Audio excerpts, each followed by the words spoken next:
Save my babies. A dying bobcat's final plea to the old man. She chose to trust. On an early winter morning, Dix Steele went up the mountain to gather firewood as usual. The cold air bit at his cheeks, sharp and clean, reminding him he was still alive, still capable of simple tasks. But halfway up the slope, the world tilted. His vision blurred at the edges, darkness creeping in like ink spreading through water. He stumbled, his knees buckling, and suddenly he was falling, the white snow rushing up to meet him. When he opened his eyes, he couldn't remember where he was. The trees looked unfamiliar, their branches like skeletal hands reaching toward a gray sky. How long had he been walking? Which direction was home? His heart hammered against his ribs as he forced himself to stand, his legs shaking beneath him. This was what he feared most, this moment when his mind betrayed him, when the world became a stranger. He staggered down the mountain, following what he hoped was the right path. Then he saw them, bobcat tracks stamped into the snow, the prints small and purposeful, and beside them, long smears of blood, dark against the white, leading toward his cabin. His breath caught in his throat. Something was hurt. Something was dying. Near his door, he stopped. The air felt different, charged with a presence he couldn't name. From the brush at the edge of the clearing, a bobcat emerged. She was larger than any bobcat he'd ever seen, her tufted ears pointing skyward, her eyes amber and ancient. In her mouth, she carried a cub, its pale fur matted and dirty, its body so thin he could see the outline of its ribs. She placed the cub at his feet with a gentleness that made his throat tighten. Then she looked at him, not past him, not through him, but at him, directly into his eyes. And in that moment, a question formed in his mind, clear as if someone had spoken aloud. Why me? The bobcat turned and disappeared back into the forest, leaving only tracks in the snow and the tiny, shivering cub at his feet. Dix knelt slowly, his joints protesting, and gathered the cub into his hands. It was barely alive, its breathing shallow, its heart a faint flutter against his palm. He carried it inside and set it near the fireplace, wrapping it in an old flannel shirt that had belonged to Laurel, his wife, dead 3 years now. Though some mornings he still woke up expecting to find her beside him, still caught himself setting 2 cups out for morning coffee. That was when he'd moved here, to this cabin by the forest. After Laurel died and the fear set in, the terrible knowledge that his mind was slipping away.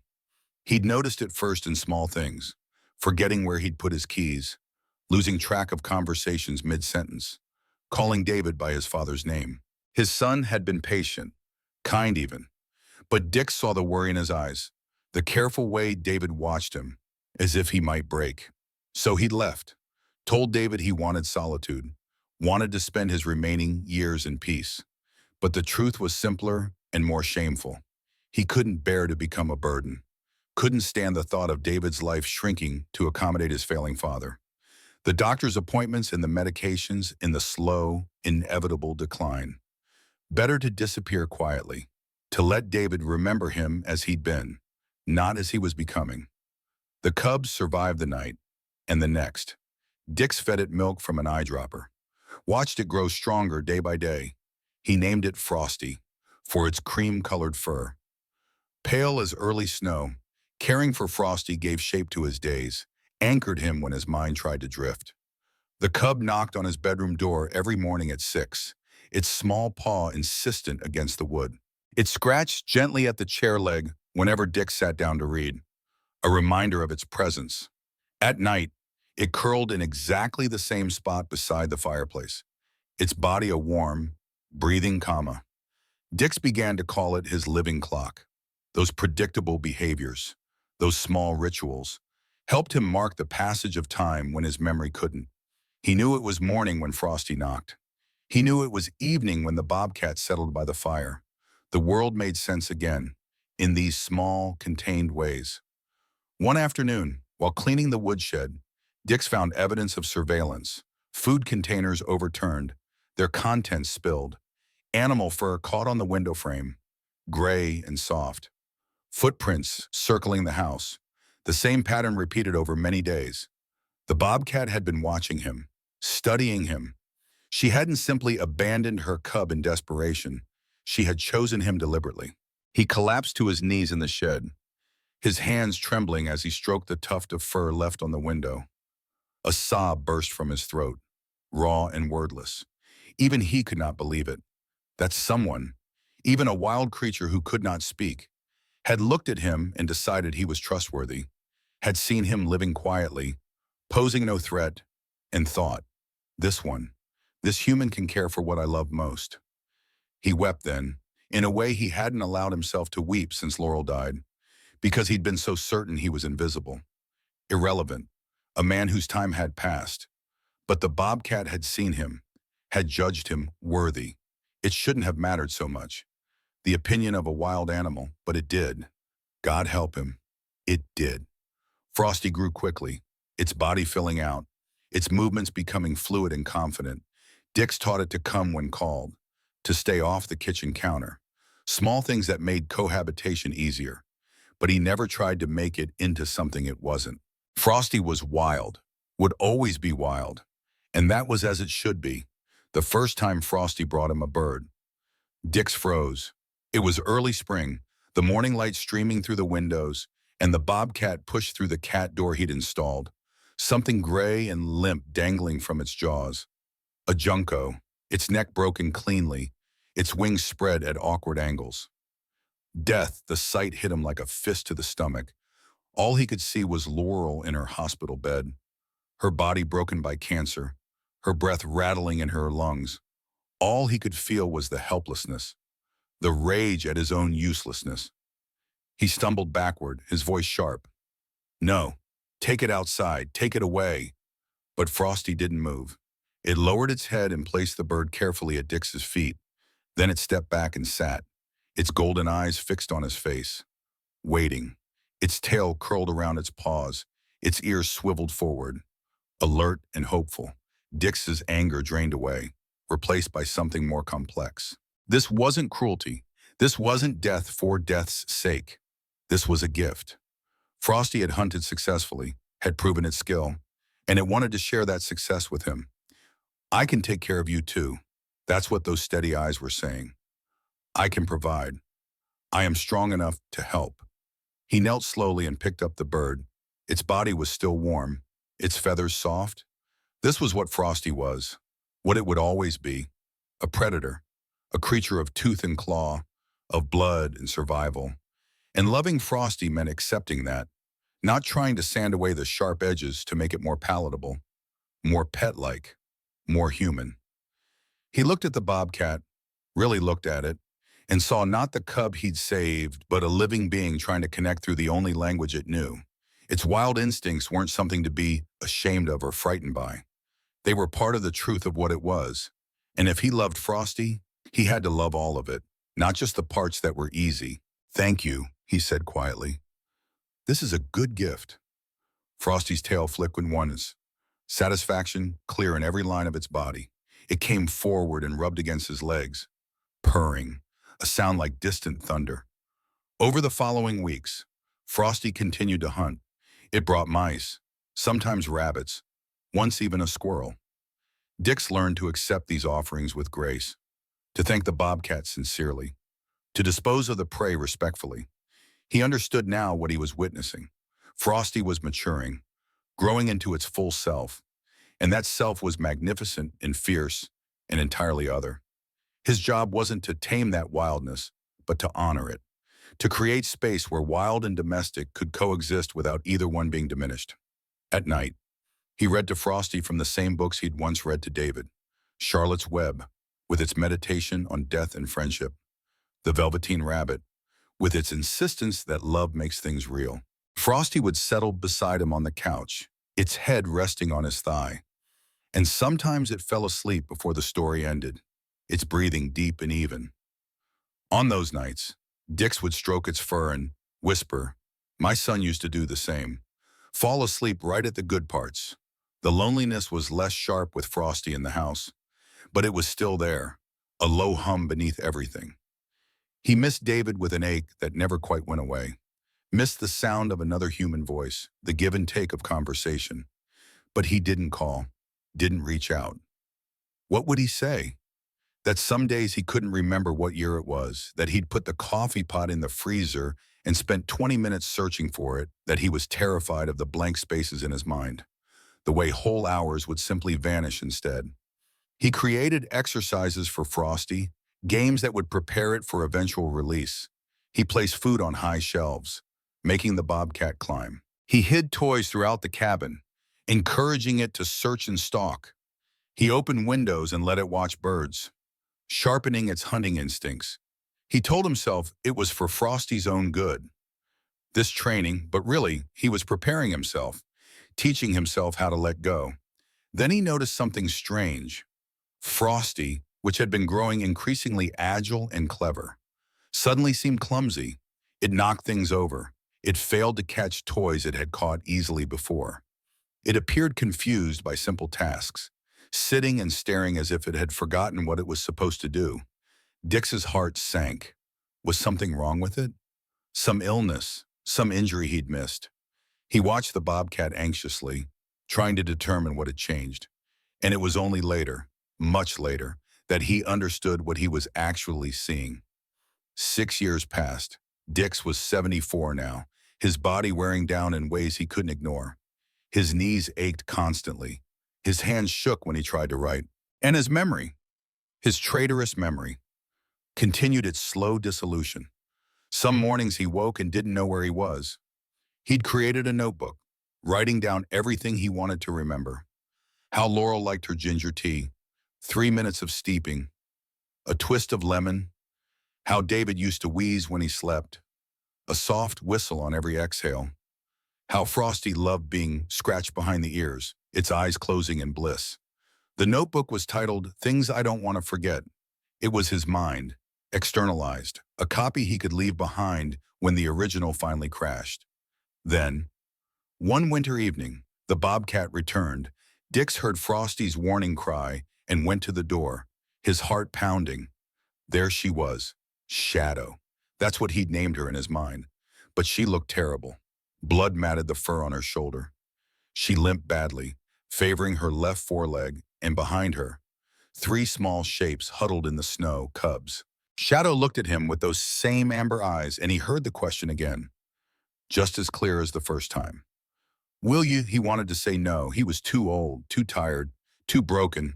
He'd barely managed with Frosty, and that was 6 years ago when he was younger and stronger. How could he possibly care for 3 cubs? What if he forgot to feed them? What if he had one of his bad days and left the door open and they escaped? What if? He started to close the door. I'm sorry, he said. I can't. Frosty came to stand beside him. It didn't meow, didn't make a sound. It simply sat and looked at him, its golden eyes reflecting the firelight from inside the cabin. And in that gaze, Dix saw himself in Laurel, saw the way she'd looked at him in the hospital, trusting him to make the hard decisions, saw the way David had looked at him before he left for the cabin, hurt and confused but trying to respect his father's choices. He opened the door. Shadow didn't come inside. She simply pushed the cubs forward, nudging them with her nose. Then she turned and walked away, disappearing into the darkness. Dix knew, somehow, that he wouldn't see her again, that she'd used the last of her strength to bring her children to safety. The 3 cubs huddled on the porch, shivering. Frosty went to them immediately, sniffing each one, its body language protective. Dix gathered them up, marveling at how tiny they were, how fragile. One was bright-eyed and active, already trying to squirm free of his grasp. Flint, he named it, for its steely determination. One was small, with weak hind legs that dragged slightly. Thimble, because it was so delicate. And one was quiet, watchful, its eyes taking in everything. Wisp, like smoke, like something you couldn't quite hold. Over the next week, he searched for Shadow, found her body beneath a large pine tree at the edge of his property, frozen in the snow. He buried her there, digging through the frozen ground until his hands bled. Frosty lay beside the grave for an entire day, not eating, barely moving. The 3 cubs pressed against the older bobcat, seeking comfort. Dix began a new chapter. 4 bobcats now, instead of 1. The work was exhausting. Bottles every few hours, cleaning, monitoring their health, making sure they were warm and safe. There were days when he could barely get out of bed, when his body felt like it weighed 1,000 pounds. But the cubs needed him, and somehow, that made all the difference. Flint slept on the doorstep like a guardian, alert to every sound. Wisp claimed the windowsill, watching the forest with unblinking focus.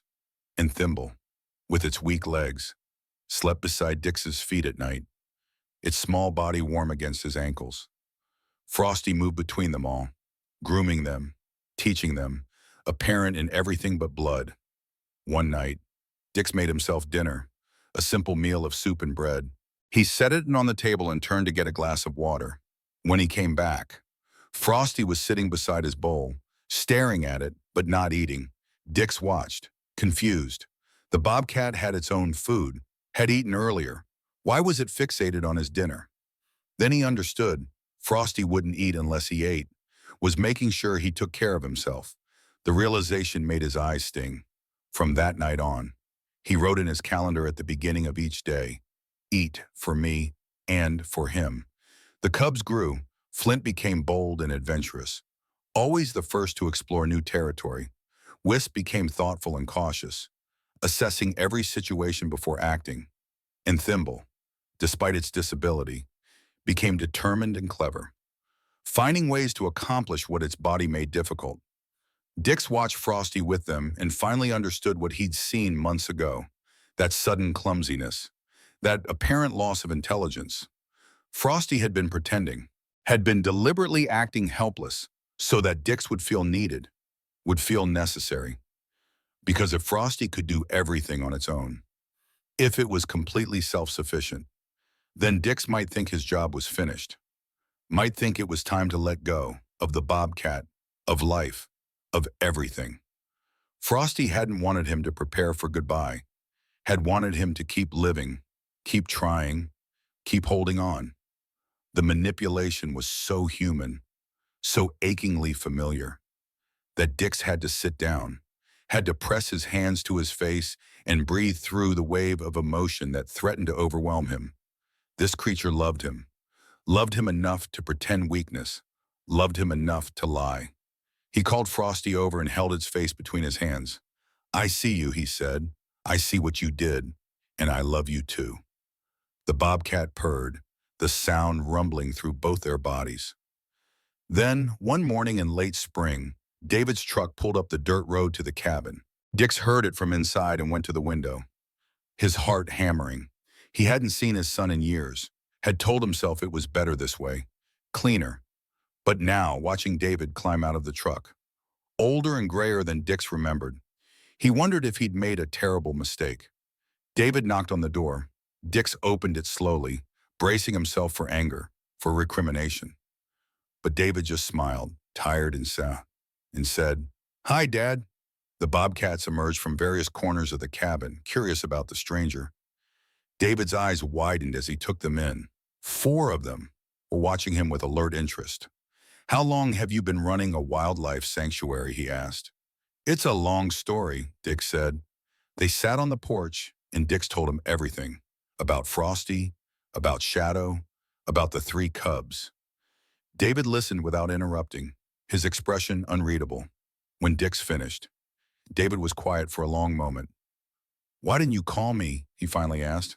"I would have helped. I would have been here." "You have your own life," Dix said, "your own family." "I didn't want to be a burden." "A burden," David repeated. "Dad, do you know how many times I've driven out here, parked down the road, just to make sure you were okay? Do you know how many nights I've stayed awake, wondering if you'd fallen, if you were hurt, if you needed help?" Dix felt something crack inside his chest. "I didn't know. You left because you thought the world had moved on without you," David said. "Because everything's different now, all the technology, the way people talk, the speed of everything. You thought you didn't fit anymore. But Dad, the world doesn't abandon people. You assumed you were left behind, but you weren't. I never left. Mom wouldn't have left. You just stopped letting us find you." Dix looked out at the forest, at the mountains beyond, for years. He'd been so certain that his time had passed, that he was obsolete. But maybe David was right. Maybe he'd simply chosen to be invisible. Maybe the world had been there all along, ready to welcome him, and he just refused to see it. David stayed, not just for a day or a weekend, but permanently. He moved into the cabin, setting up a bed in the small second room. Together, they cared for the four bobcats. David was amazed by Frosty, by the way it followed Dix from room to room, the way it seemed to anticipate his needs. One evening, David watched Frosty tap its claws on the floor.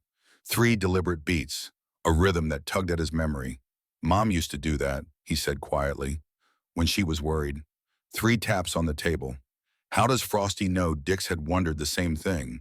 Maybe Shadow had learned it from watching Laurel through the windows all those years ago. Maybe it was coincidence, or maybe, just maybe, there were connections between living things that couldn't be explained. Threads of understanding that transcended species and even death.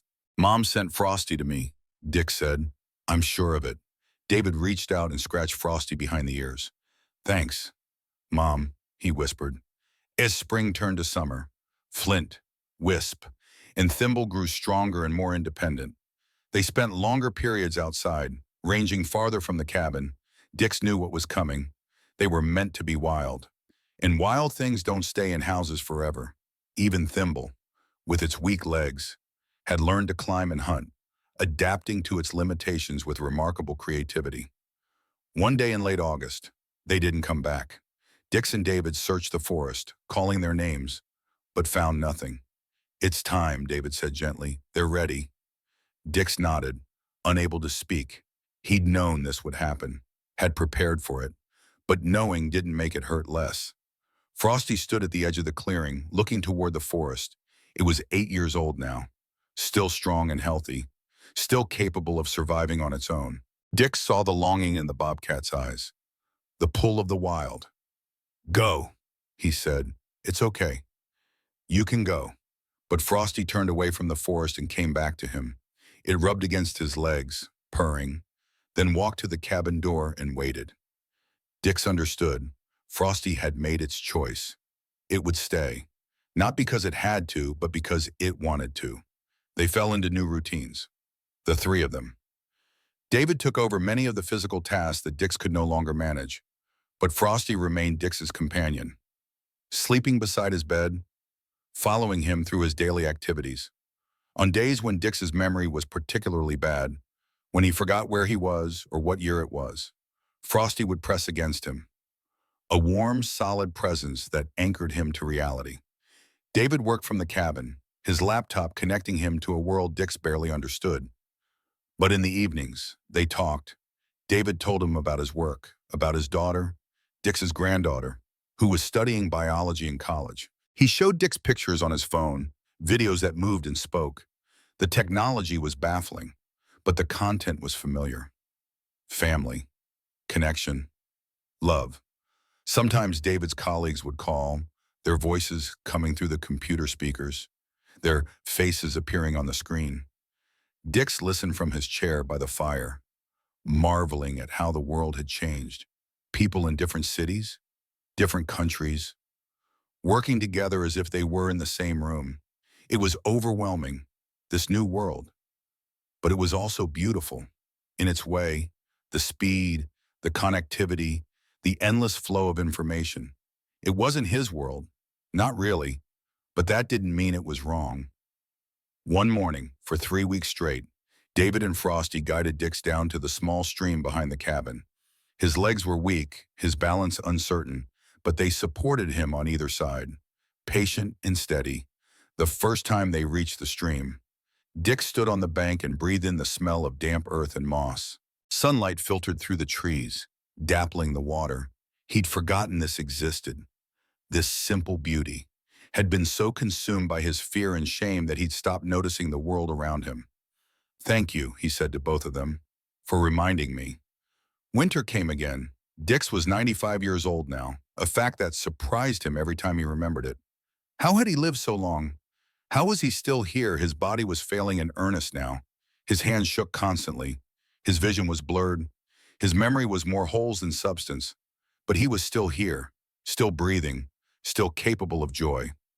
One night, sitting by the fire with Frosty beside him, He said quietly, "No one knows I ever existed, except you." Behind him, David's voice came from the doorway. And me, and Mom, and those bobcats. "Dad, you're not invisible. You never were." Dix turned, tears streaming down his face.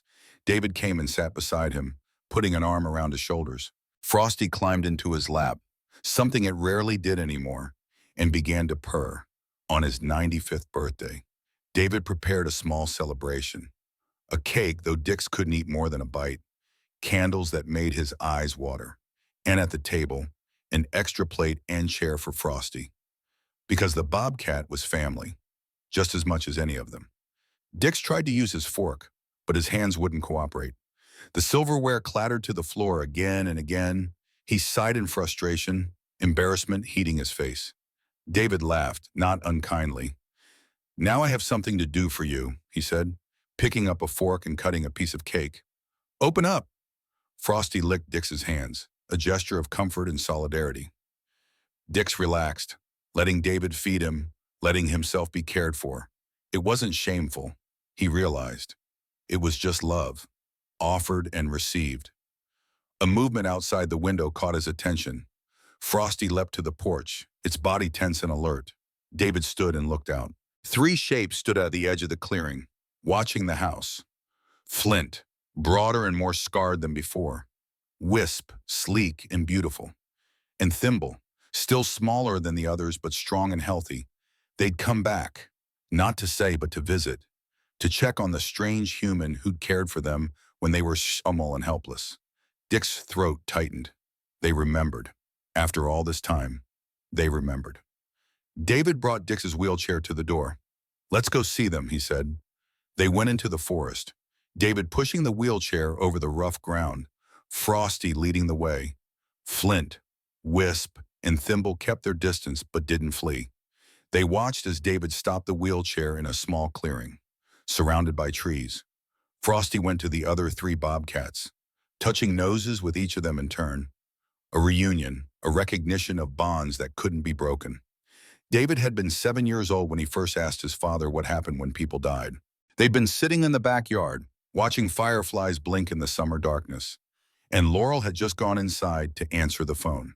Dix had frozen, unprepared for such weight from such a small voice. He'd fumbled through an answer about heaven and memory, about how people lived on in the hearts of those who loved them. David had considered this seriously. His face scrunched in concentration, then said, "So if I remember you every single day, you'll never really be gone."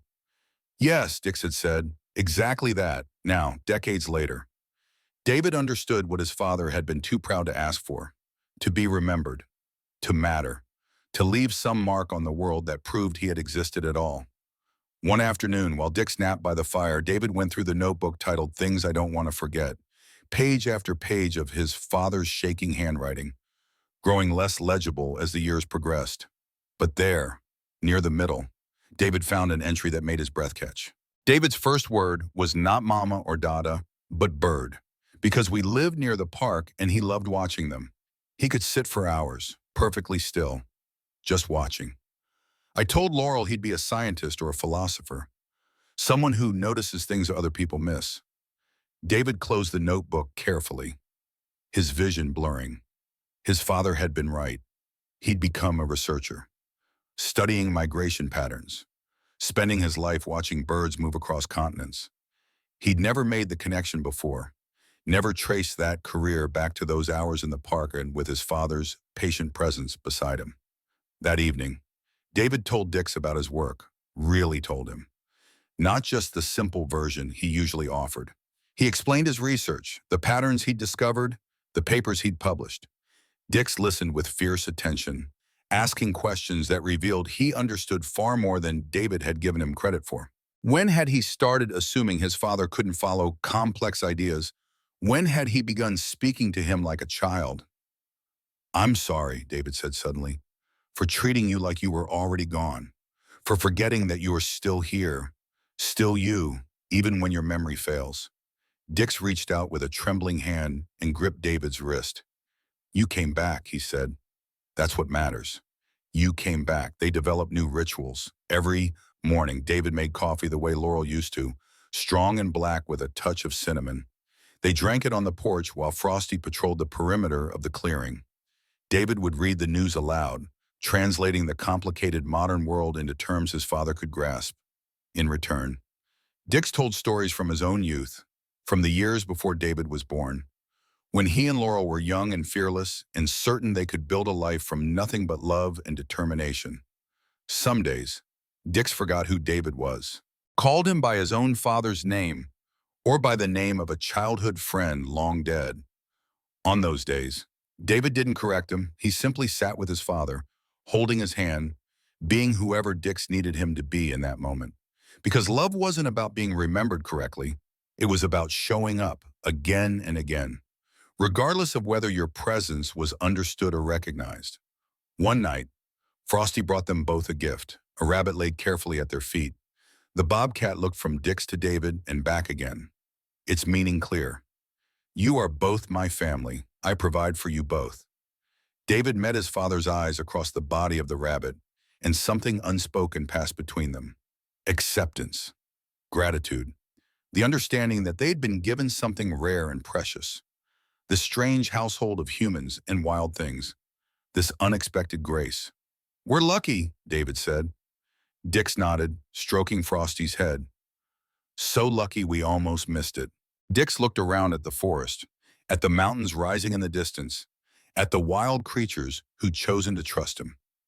David stood behind him, one hand on his shoulder. The sun was setting, painting the sky in shades of orange and purple. The air was cold and clean, carrying the scent of pine and snow. If one day every memory leaves me, Dix said quietly, may the forest wind remind me that I was once loved this much. David squeezed his shoulder. You are loved this much, Dad. Present tense, now and always.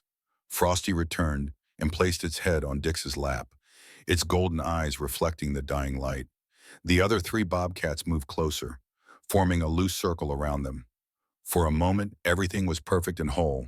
Man and wild creature, father and son, memory and presence, all existing together in a single, shimmering instant.